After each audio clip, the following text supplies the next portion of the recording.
Bonjour à tous et bienvenue sur ma chaîne, je suis ravie de vous retrouver pour une nouvelle vidéo qui sera un point lecture plutôt long puisque la dernière fois que je suis passée, c'était il y a peut-être un mois et demi et depuis j'ai pas mal enchaîné les lectures, j'en ai 1, 2, 3, 4, 5, 6, j'ai 7 lectures à vous proposer. Le dernier point lecture c'était fin mai, début juin me semble-t-il, et c'était toutes les lectures, j'avais fait le mois de la fantaisie, donc je ne vous avais présenté que des lectures de fantaisie. Je sais que vous êtes nombreux à me suivre, à ne pas forcément goûter à cette littérature, donc cette fois-ci vous allez voir, j'ai un petit peu de fantaisie parce que c'est la fin du mois de la fantaisie qui reste à vous présenter, et j'ai surtout, rassurez-vous, de la littérature contemporaine avec un énorme coup de cœur, et j'ai notamment du thriller, du polar, puisque le mois de juin, ma palle du mois de juin est surtout une palle que j'ai consacrée au polar, donc un mois de juin en noir. Installez-vous confortablement, prenez un café, un thé et c'est parti pour ce point lecture. Je commence tout de suite avec mes lectures de fantaisie qui traînaient, donc qui m'ont permis de terminer ce challenge du mois de la fantaisie. Je ne vous les avais pas présentés, c'est Le Pays sans lune de Simon Gimenez, donc c'est aux éditions J'ai lu dans leur collection Nouveau Millénaire, qui est une collection en fait qui est du semi-poche. Vous pouvez aller voir sur mon blog ou sur Instagram ma chronique complète. Ça fait un petit moment que je l'ai lu, et puis pour tout vous dire, c'est une lecture qui était assez compliquée, donc je vais être assez brève. On est dans un univers de fantaisie, on est dans un royaume gouverné en fait par un empereur et ses 3 fils qui sont terribles, qui font régner vraiment la terreur sur le peuple. Et en fait ces 3 hommes, on se rend compte qu'ils gouvernent grâce à une divinité qui est située sous le palais. Et en fait quand on commence l'histoire, il y a un homme qui va délivrer la divinité, qui prend l'apparence d'une vieille femme. Et cet homme qui s'appelle John, me semble-t-il, non il s'appelle pas John, John c'est le soldat qui va l'aider.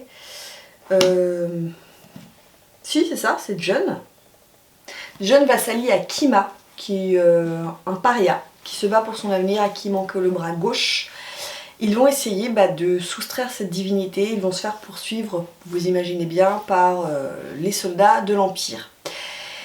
Ce qui est compliqué dans cette histoire, c'est qu'on est projeté au début, on est plutôt dans les années, je sais pas, 40, 60, où le narrateur s'adresse à nous en nous disant tu. Et ce narrateur qui dit tu s'adresse à fait référence en fait à sa Lola, il l'appelle sa Lola, donc moi j'ai compris que c'était sa grand-mère qui lui raconte une histoire. Donc c'est assez bizarre parce qu'il y a tout un chassé-croisé entre l'histoire présente entre guillemets, en tout cas contemporaine, la Lola qui raconte une histoire, et cette histoire c'est l'histoire de John et de Kima et de cette divinité. Voilà, donc c'est vraiment difficile à prendre en main, c'est de la fantaisie qui est pas évidente. Je ne conseille pas ce livre si vous voulez vous lancer dans la fantaisie parce que c'est difficile. Une fois qu'on a pris le coup de main, en plus il y a d'autres personnages qui parlent en italique, souvent des morts en fait qui prennent la parole à tout bout de champ. Une fois qu'on a compris comment ça fonctionne, c'est très beau, c'est très poétique. Je découvre ici Simon Gimenez qui écrit vraiment très bien, donc c'est un auteur, il est américain, me semble-t-il, d'origine, je sais plus, d'origine chilienne ou quelque chose comme ça. Il nous offre ici vraiment une aventure mystique, une aventure mythique, c'est assez violent, c'est très bien ficelé. J'ai beaucoup aimé cette lecture, même si la prise en main est quand même assez compliquée. Ensuite, le dernier livre que j'ai lu dans le cadre du mois de la fantaisie, je l'ai lu avec Twin Épicurieuse, si mes souvenirs sont bons, sur Instagram. C'est Le Faiseur de rêves de Laini Taylor et c'est aux éditions Gallimard dans leur collection Pôle Fiction. C'est un livre qui faisait partie des reliques de ma palle 2023, donc je suis contente, elle diminue lentement mais doucement. Voilà, donc c'était un roman qui était dans ma palle depuis un petit moment où tout le monde lui disait ouais lis-le, tu vas voir, c'est super, gros coup de cœur. C'est une duologie. J'ai lu donc ce premier tome qui selon moi peut se suffire à lui-même. Je ne pense pas poursuivre, hein. Je pense pas lire le 2e tome, mais l'histoire est à peu près terminée, même si on n'a pas tous les tenants et aboutissants. Donc nous sommes dans un univers de fantasy, on suit Laszlo qui est un jeune orphelin qui a été recueilli par une confrérie de moines.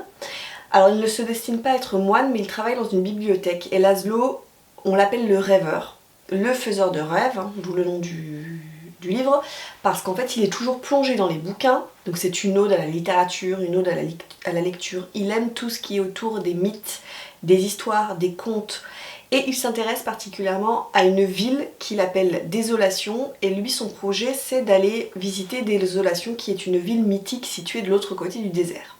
Il va se passer des tas de choses qui font qu'il va pouvoir suivre une caravane pour se rendre à Désolation et qu'il va découvrir cette ville mythique de ses propres yeux dans laquelle les dieux ne sont pas tout à fait morts. Je n'en dirai pas plus, j'ai beaucoup aimé, c'est vrai, cette lecture.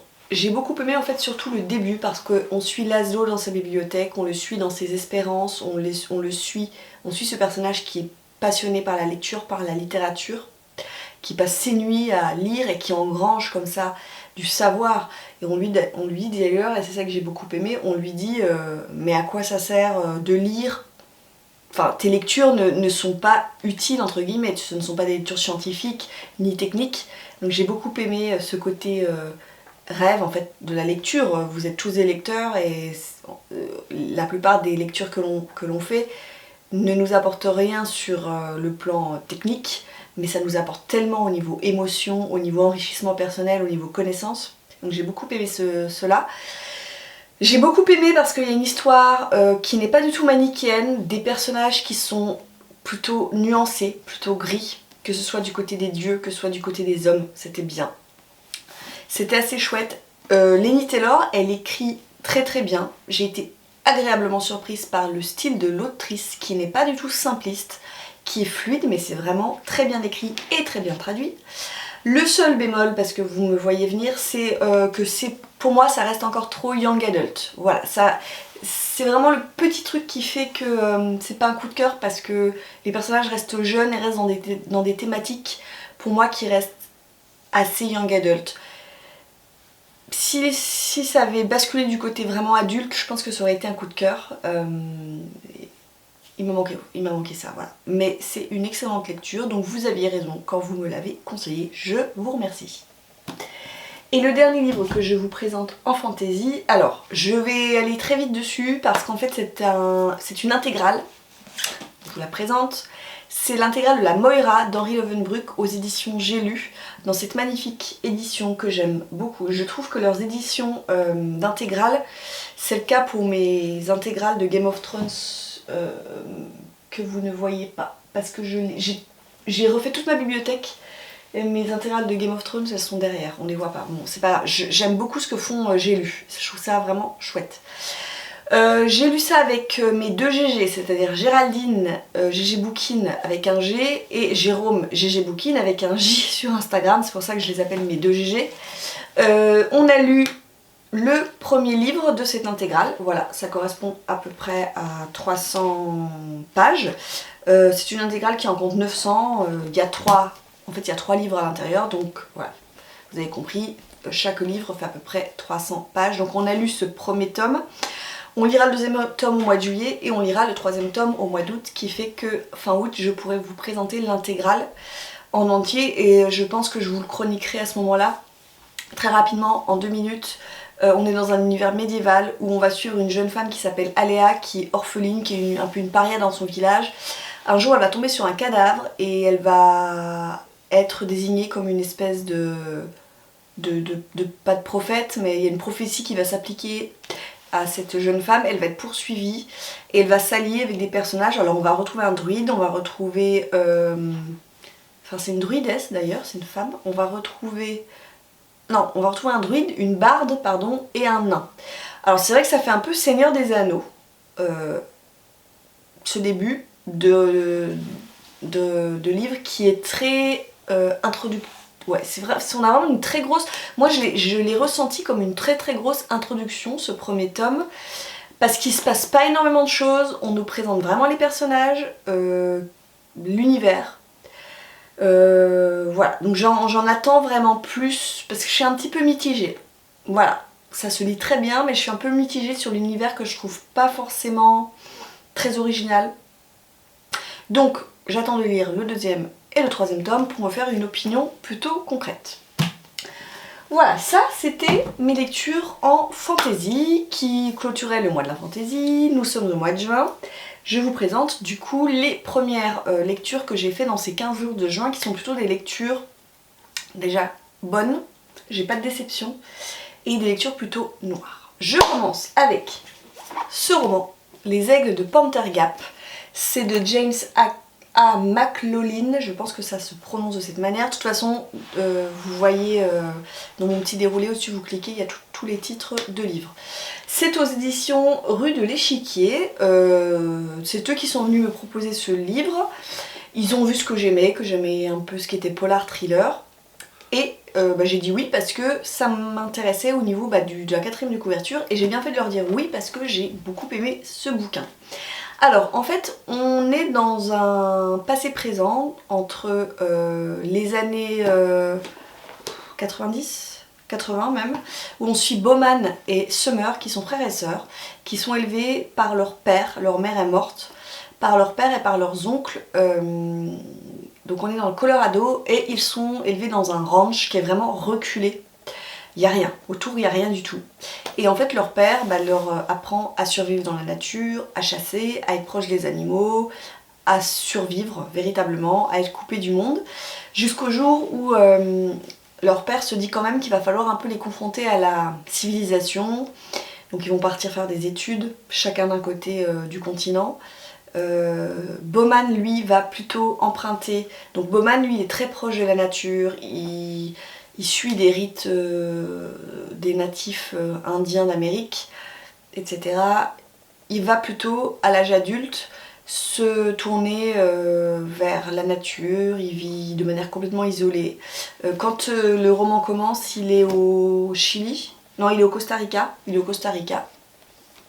Sa sœur Summer, elle, une fois ses études achevées, va reprendre le ranch familial avec ses oncles. Donc deux destins complètement différents, complètement opposés. Ce qui va les réunir, c'est que leur grand-père paternel, donc qui est décédé depuis longtemps, en fait leur a légué une certaine somme d'argent et en fait le frère et la sœur doivent être réunis lors d'une réunion pour toucher cette somme d'argent. Et à partir de là, ça va partir en sucette totale parce que cette somme d'argent, c'est pas quelques milliers de dollars, ça se compte plutôt en millions voire en milliards de dollars. C'est de l'argent qui provient d'un grand-père qui a fait des choses pas très catholiques pour obtenir cet argent, qui s'est allié notamment à des trafiquants de drogue ou à la mafia. Et en fait, ce frère et sa sœur, ce frère et cette sœur, on en veut clairement à leur fric. Vous mettez au milieu de ça un type qui se balade avec ses amis et qui prend avec son copain, ils prennent en autostop une fille qui a piqué quelques kilos de cocaïne au plus gros dealer du coin. Et vous avez un livre assez noir, assez explosif, avec ça pète de partout, avec des personnages qui clairement veulent leur part du gâteau. Vous avez toute une histoire autour du trafic de drogue, on est à la frontière mexicaine à un moment donné, j'ai trouvé ça très très intéressant. Bref, c'est violent, c'est sanglant, c'est noir. Je n'imaginais pas en lisant la quatrième de couverture que ça allait partir dans cette direction, et en fait j'ai été j'ai vraiment été agréablement surprise, ça m'a beaucoup plu, ça se lit vraiment tout seul. Alors il y a juste, sachez simplement, il y a des passages un peu chelous, parce que je vous dis que Bowman il était très très attiré par tout ce qui était rite indien. Et donc quand on est dans les années 80, il fait un peu des rites un peu bizarres, il a une espèce de communion avec un jaguar, c'est des chapitres qui durent pas longtemps, et ça c'est un petit peu chelou, voilà. C'est un personnage qui est vraiment en communication avec la nature, ça c'est un peu bizarre, mais sinon on est sur une histoire très noire, très violente, un peu, j'ai envie de dire à la Tarantino, même si j'exagère un peu, mais c'est un peu ce style là. Trafic de drogue, imaginez un désert implacable, il fait très chaud et vous êtes poursuivi par des gros dealers, voilà, mexicains qui veulent vous faire la peau. excellente lecture. Ensuite, j'enchaîne encore avec un livre, un thriller. Alors ici, je vais vous présenter un thriller historique, puisque j'ai lu La Société Royale de Robert G. Lloyd, c'est aux éditions Sonatine. Là encore, ce sont les éditions Sonatine qui me l'ont proposé, parce qu'on est vraiment dans du polar historique. Et j'ai trouvé ça vraiment assez convaincant pour un premier roman. Il me semble que c'est le premier roman hein, de l'auteur. Ouais, c'est ça, c'est son premier roman. Et bien écoutez, c'est très réussi. Alors, nous sommes à Londres en 1678. La monarchie vient tout juste d'être restaurée avec Charles II, puisqu'il y a eu une espèce de coup d'état avec Cromwell qui a voulu renverser la hiérarchie, instaurer une espèce de république. Bref, ça n'a pas marché.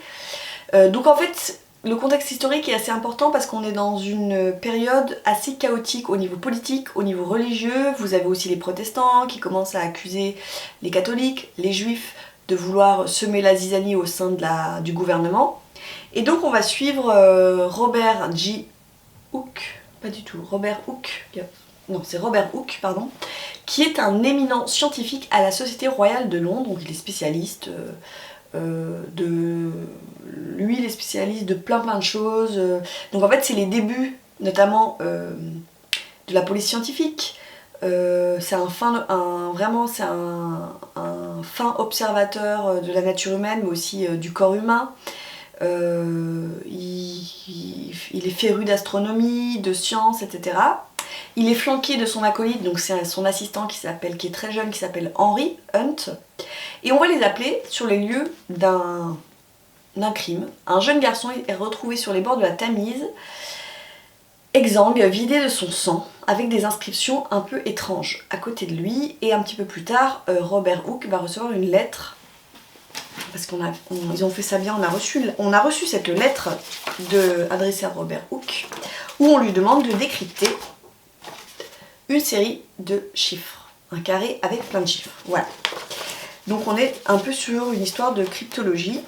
Pourquoi ce jeune garçon a été tué? Comment a-t-il été tué? D'autant plus que les cadavres vont avoir tendance à s'accumuler. Voilà.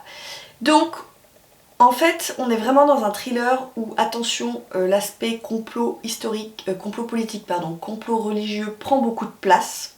Donc si vous aimez tout ce qui est historique, c'est hyper bien documenté, c'est hyper bien retracé. J'aurais tendance à dire que l'intrigue sur le jeune garçon qui est retrouvé mort, parfois, c'est pas qu'elle passe à la trappe, mais elle passe un peu au second plan, au détriment... pas au détriment, ça veut rien dire ma femme. Bref, elle passe au second plan, et ce qui est mis en lumière, je vous dis, c'est vraiment l'ambiance, l'atmosphère de Londres à cette époque-là, et moi, j'ai adhéré totalement. J'ai adoré l'ambiance, il fait froid, on est en hiver, il pleut, c'est glacial, c'est gelé, il y a de la boue, les personnages ont froid. J'ai adoré lire ce roman. En plus, quand je l'ai lu, il faisait super chaud, donc c'était trop bien. Je pense que ce sera le premier tome d'une saga. Alors c'est sûr que l'auteur pose son univers, pose ses personnages. On apprend à connaître Robert, on apprend à connaître Henry, son acolyte. Donc il est vrai que on pourrait reprocher une certaine lenteur parfois dans l'intrigue, mais bon, ça se comprend, c'est un premier tome de saga. Mais c'était vraiment très bien fichu, très bien ficelé. Et puis vraiment, si vous aimez tout ce qui est historique, allez-y, foncez, parce que c'était très intéressant et j'ai beaucoup aimé encore une fois cette lecture. J'enchaîne encore avec du thriller. Alors du thriller un peu historique, c'est le dernier. Jean-Christophe Granger, et je vous présente donc Rouge Karma, c'est aux éditions Albin Michel. Je l'ai terminé, c'est le dernier roman que j'ai lu.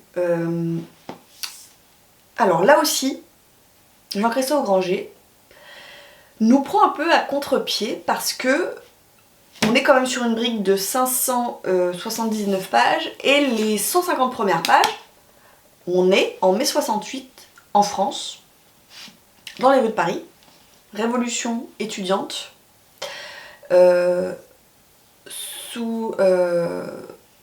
avec 3 personnages. Donc on va avoir Jean-Louis Mersch qui est flic, qui a fait la guerre d'Algérie, Hervé qui est un étudiant un peu bohème, qui a un peu la tête toujours plongée dans les livres, et Nicole, une jeune femme qui est bourgeoise, issue de la grande bourgeoisie, mais qui veut embrasser la cause des étudiants.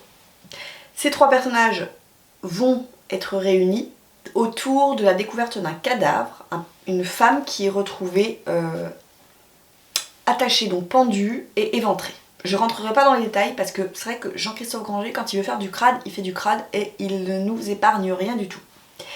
Et cette histoire va nous mener de mai 68 jusqu'en Inde, jusqu'en Italie. Donc les 150 premières pages, vous lisez en fait les événements de mai 68 avec le point de vue de nos trois personnages en France. Donc vous dites mais qu'est-ce qu'il fout là Jean-Christophe Granger, il nous a pondu un roman historique, rien à voir avec le thriller.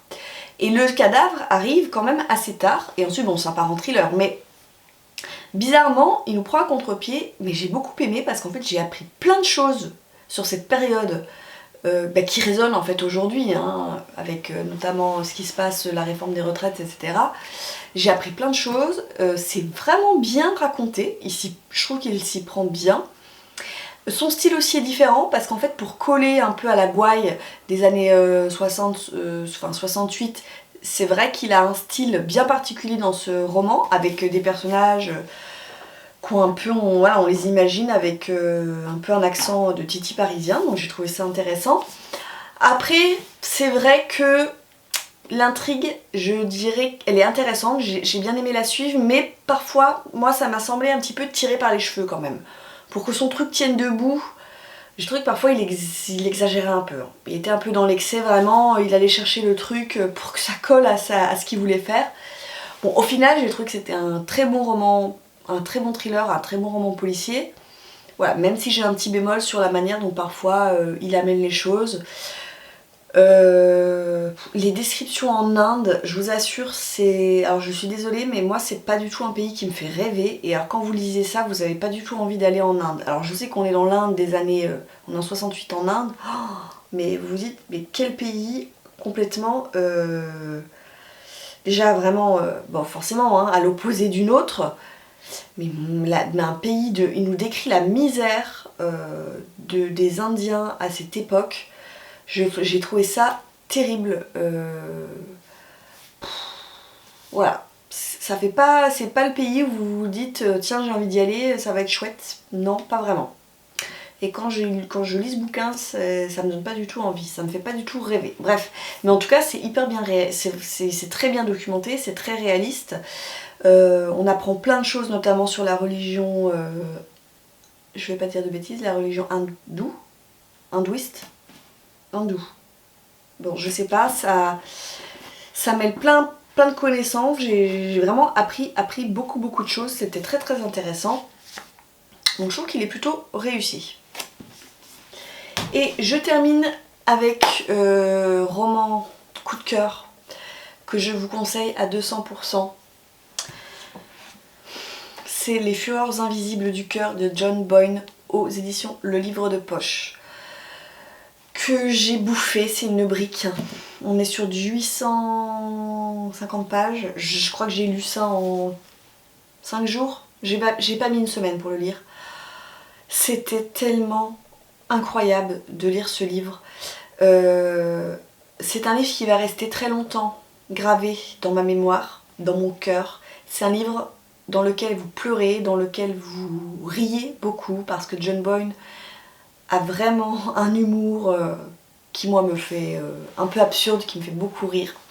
Donc nous sommes en Irlande en 1945, on est dans une église, catholique forcément, et vous avez une jeune femme qui a 16 ans, et le prêtre, devant toute la communauté, lui demande de venir jusqu'à l'hôtel, et là elle est traitée de putain, et son secret est dévoilé, en fait elle est enceinte, elle s'est fait engrosser alors qu'elle n'est pas mariée, et devant toute l'église, elle est battue, insultée et excommuniée et jetée sur le parvis de l'église. Elle prend ses affaires, donc personne ne lève le petit doigt, hein, ni ses frères, ni ses parents. Elle prend ses affaires, elle prend un bus pour Dublin, le premier bus pour Dublin, enceinte. Dans le bus, elle fait la connaissance d'un jeune homme et il lie connaissance, voilà, ils s'entendent plutôt bien, il lui propose, lui, de venir loger, il va habiter avec un copain, donc ils vont habiter tous les trois. Nous, lecteur de 2023, on voit bien que ses copains sont plus que copains, c'est un couple, elle est très naïve, hein. On ne parle pas d'homosexualité à cette époque-là, nous sommes en 1945, je vous rappelle, en Irlande, catholique. Donc elle comprend pas très bien cette amitié un peu débordante entre ces deux hommes. Et puis elle va accoucher d'un petit garçon. Et ce petit garçon va être abandonné à la naissance, forcément. Il va être adopté par un couple, il va s'appeler Cyril. Et on va suivre donc Cyril Avery. Alors c'est une période qui va durer donc à 7 ans, puis à 14 ans, puis à 21, etc. etc. Et en fait, Cyril, on va très vite comprendre que lui-même est homosexuel. Et en fait, vous avez toute une histoire, on peut dire, alors l'histoire de ce petit garçon qui découvre l'amitié, qui découvre l'amour, à qui on rappelle sans arrêt qu'il n'est pas un vrai Avery, qu'il a été adopté, qui vraiment dans ce couple très bizarre essaie de trouver sa place, essaie de se forger son identité, et qui va découvrir qu'il éprouve des sentiments amoureux pour son meilleur ami. Et en Irlande, et bah c'est pas possible puisque au mieux on vous traite de malade mental, au pire on vous met en prison. Voilà. Donc du coup il garde son secret pour lui, on va le suivre pendant la révolution sexuelle à Amsterdam, là où il va pouvoir vivre en tout cas son orientation sexuelle comme il l'entend. Puis on va le suivre dans les années 80 aux États-Unis avec les années SIDA. Voilà, on va vraiment suivre comme ça. Puis dans les années 2000, après avec le mariage pour tous. C'est bouleversant, c'est révoltant, on apprend plein de choses, notamment sur l'Irlande catholique, où les homosexuels donc, sont complètement rejetés, bannis, mais aussi les femmes n'ont aucune place. Mais ça m'a fait bondir, ça m'a fait rager, ça m'a fait halluciner. Où les femmes, voilà, elles sont là pour écarter les jambes, pour avoir des enfants une fois qu'elles sont mariées, et c'est tout. Elles n'ont aucune autre place dans la société. C'est abject, c'est hallucinant. J'ai lu ce roman avec Dorian, ça a été pour tous les deux un coup de cœur, vraiment on a surkiffé notre lecture, on a été totalement en accord là-dessus. C'est pas un livre... alors il y a des passages qui vous étreignent vraiment, ça vous prend à la gorge, ça vous serre le cœur parce qu'il y a des passages qui sont très émouvants, très durs. Mais il y a des passages où vous rigolez franchement, parce que c'est très drôle. L'auteur, comme je vous l'ai dit, a énormément d'humour. Donc c'est pas juste un truc où vous allez pleurer, c'est vraiment un roman où vous allez passer par toute une palette d'émotions. Lancez-vous, ça se lit vraiment très très facilement. Si vous avez un livre à lire cet été, c'est celui-ci, je vous promets que vous allez passer un excellent moment. Voilà, c'en est tout pour ce point lecture, merci d'être resté jusqu'au bout. N'hésitez pas à me dire en commentaire s'il y a des livres que vous avez lus, que vous avez aimés, pas aimés, s'il y en a d'autres que je vous ai donné envie de découvrir, on discute avec plaisir. N'hésitez pas non plus à aller faire un petit tour sur mon Instagram, tout est dans la barre d'infos pour aller suivre mon compte et pour regarder un petit peu toutes mes chroniques, cette fois-ci écrites, ou sur le blog si vous préférez le blog, si vous n'avez pas Instagram, c'est toujours possible. J'en reste là, cette vidéo est assez longue, je reviendrai je pense, la prochaine fois je pense que ce sera aussi un point lecture, parce que là, le book haul j'ai vraiment calmé les choses, et si je vous fais un book haul ce sera peut-être à la fin de l'été, donc pas avant, donc voilà. Je vous remercie en tout cas de m'avoir suivi jusque là, je vous souhaite comme d'habitude de faire de magnifiques lectures, et je vous dis à très bientôt pour une prochaine vidéo. Ciao!